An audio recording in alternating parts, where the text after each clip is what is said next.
Hello guys, today I'm working on a 2010 Vauxhall Insignia. We're wiring a dash cam to the fuse box of the vehicle and just basically showing how to make it go on and off with the ignition so it's not filling up your cigarette lighter socket. Now on the Insignias, the fuse box is located right here, inside the glove box. Pull this flap, there's your fuses. Nice and easy to access.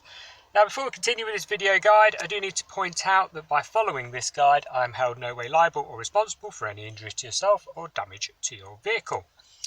Moving on, what you will need.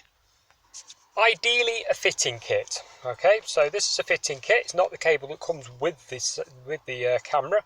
You have mini USB on this end. We're fitting a next base camera, so this plugs straight in. A ferrite filter, which is to help reduce DAB radio interference. So I do say help, they're not infallible. Some cameras do interfere with DAB and as yet there is no easy solution to that. On the other end of the cable, nice and simple, you have an earth wire which we're going to connect to a chassis bolt just at the side of the dashboard. And your power. Now, if you aren't using a fitting kit, you need one of these. This is a fuse spur.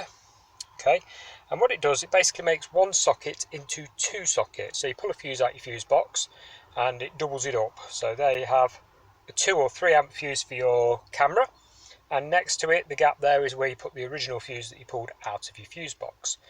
Now you'll be using an accessory position fuse such as cigarette lighter or that type of thing, heated seat, something that goes on and off with the ignition. You won't be using anything to do with ABS braking, ECU, airbag, that type of thing, so non-critical systems. Okay, first things first, we're going to pop this cable up under the headlining and we're going to pack it out so that it doesn't drop down in front of your view while that, you know, if it's a pothole, you don't want it dangling down and coming in front of your view. So what we're going to do is wrap a couple of cable ties around it at periodic points just to beef it up a bit so it sits behind the headlining. There we go, wrap a cable tie around it, and all I normally do is cover it in a bit of electrical tape just in case there's a sharp edge where you've cut it off, because your headlining is made of a sort of cardboard fibre substance. You don't want it rubbing from the inside out and causing a bit of a mess, so just to pad it out rather than it having a sharp edge that you can see there. Once you've done that, we're at the top of the car, you can normally get your fingers just under the edge of the headlining like so and pull just to tuck the cabling underneath. There we go. Don't go at it like a bull in a china shop. Like I say, it's made of a cardboard fibre substance. You don't want to damage that in any way. So we're going to go all the way along to the edge here until we get to the rubber seal. Now the rubber seal, you open the door, you just peel it back, look, and you can pull that away. There's an airbag on most models behind here that you can see there that I'm just poking away at.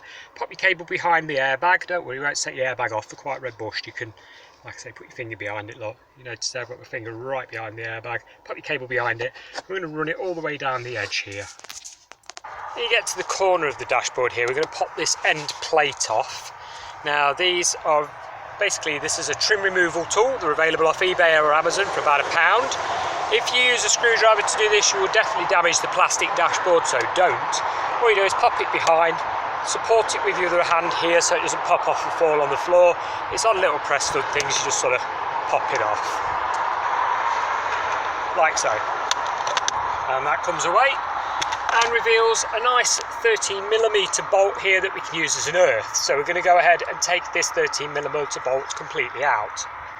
With the bolt removed, we can thread our earth terminal through it and then, for good measure, put a washer on the back of it there just so you don't crush it and snap it off as you screw the bolt in. Now your dashboard is held in by, you know, quite a few other things. There's another one of these big bolts at the side, so don't worry, your dashboard's not going to move or drop anywhere by removing this. So like I say, pop that on like that, put the bolt back in and tighten it back up again with your ratchet.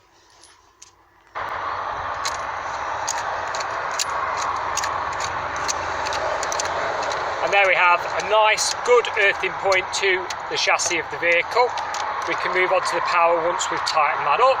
What we're going to do is pop the power through the gap into the fuse box area here. I can just get my finger around it. There's my finger. You just need to get the power cable. There's your power cable. Pop that through.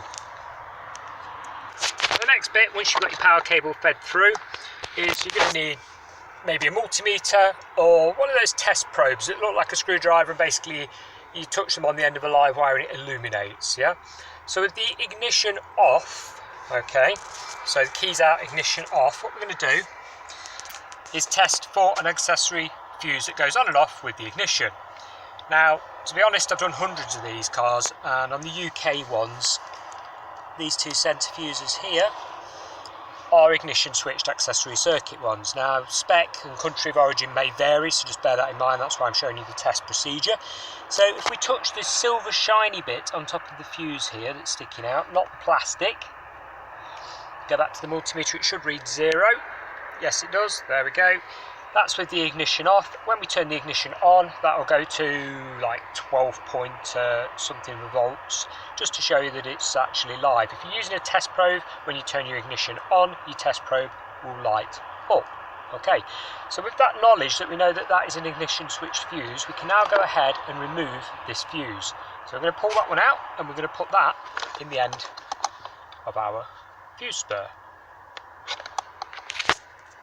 Fuse removed. Popped in the fuse spur there, so you've got the 2 or 3 amp fuse there to run the camera and this one to run the original circuit. We're now going to pop this in where the fuse came from, plug it in like so.